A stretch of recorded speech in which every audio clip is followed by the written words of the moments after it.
안녕하십니까. 공병호TV의 공병호입니다. 중국의 인공지능 AI 기술은 거대한 정보 수요와 맞물려서 눈부신 발전을 하고 있습니다. 인공지능 기술이 인민을 효율적으로 통제하고 관리하는 데 아주 큰 도움이 되기 때문에 중국 정부는 전폭적으로 인공지능 기술의 발전을 독려하고 있습니다. 마찬가지로 민간 기업들도 확실한 관의 수요, 정부의 수요가 물량이 확보되기 때문에 더욱더 기술 개발에 박차를 가하고 있는 실정입니다. 현재 인공지능 분야에서 중국의 추격세는 무서울 정도입니다. AI 분야에서 세계적인 수준에 도달하려면 네 가지를 갖춰야 됩니다. 첫 번째는 고도화된 알고리즘, 두 번째는 특화된 컴퓨팅 하드웨어, 세 번째는 머신러닝 시스템, 기계학습 시스템, 마지막으로 아주 중요한 것이 바로 대량의 데이터입니다. 특히 막대한 데이터가 원재료에 해당합니다. 알고리즘과 컴퓨터 하드웨어 분야에서는 단연코 미국이 앞장서 있습니다. 그러나 데이터 측면에서는 중국은 13억 명을 갖고 있기 때문에 미국보다 압도적인 우위에 있습니다. 글로벌 컨설팅 회사인 맥켄지의 파트너 제임스 마니카는 데이터가 풍성한 곳에서 특화된 AI 프로그램은 더욱 완벽해진다, 이렇게 이야기하고 있습니다. 그만큼 중국이 인공지능 분야에서 유리한 위치에 있음을 말합니다. 질문 살펴보겠습니다. 선전 하이테크 페어의 인공지능 이야기입니다. 올해 21년째가 되는 선전 하이테크 페어는 중국의 최첨단 전자 부분의 발전을 확인할 수 있는 그런 좋은 장소입니다.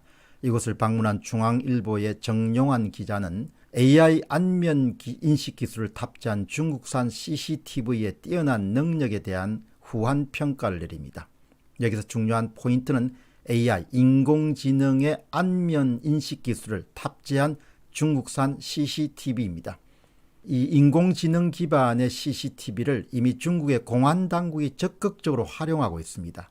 그렇기 때문에 이것을 개발하는 기업들은 민간 수요뿐만 아니고 관급 수요가 워낙 크기 때문에 충분하게 전력을 기울여야 될 그런 동기부여가 되는 셈입니다. 예를 들면 어느 특정 지역에서 미리 정보가 입력된 주민과 그 다음에 외부인을 식별할 수가 있습니다. 외부인의 이동 정보를 수집해서 특이사항이나 인적사항을 아주 확실하게 공안당국이 장악할 수가 있습니다. 또한 미리 정보가 입력된 주민과 외부인이 접촉 횟수가 늘어나면 어떤 관계인지도 추정해낼 수 있습니다. 친척 관계인지 가족 관계인지 아니면 모종의 좀 이해할 수 없는 관계인지를 확인할 수 있습니다. 중국 당국은 앞으로 중앙정부뿐만 아니고 각급 지방정부의 데이터베이스를 총통합할 그런 계획을 갖고 있습니다. 그러면은 안면 인식 기술의 바탕을 둔 CCTV의 식별 능력은 크게 발전될 것으로 봅니다. 중국은 이미 전국에 2억 대가 넘는 CCTV를 갖고 있습니다.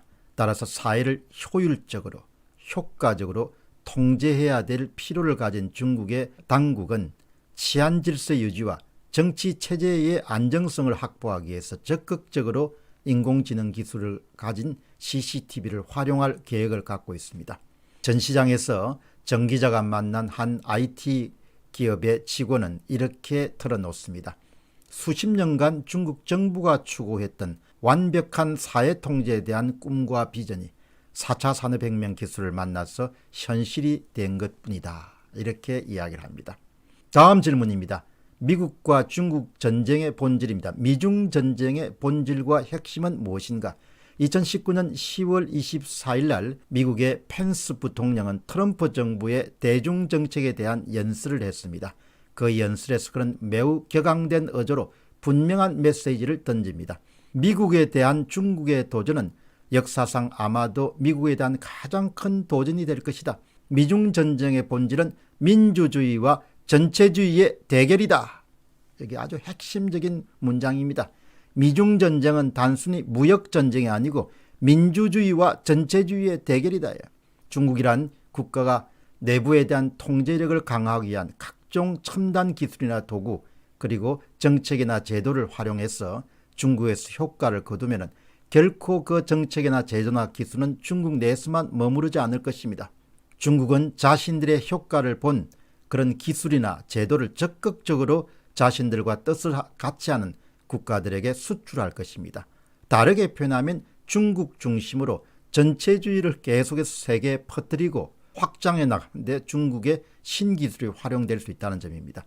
예를 들어서 인공지능의 안면인식 기술을 활용한 인민통제 기술은 이를 필요로 하는 독재국가나 전체주의 국가들에게 수출되어서 이용될 가능성이 높다는 사실입니다.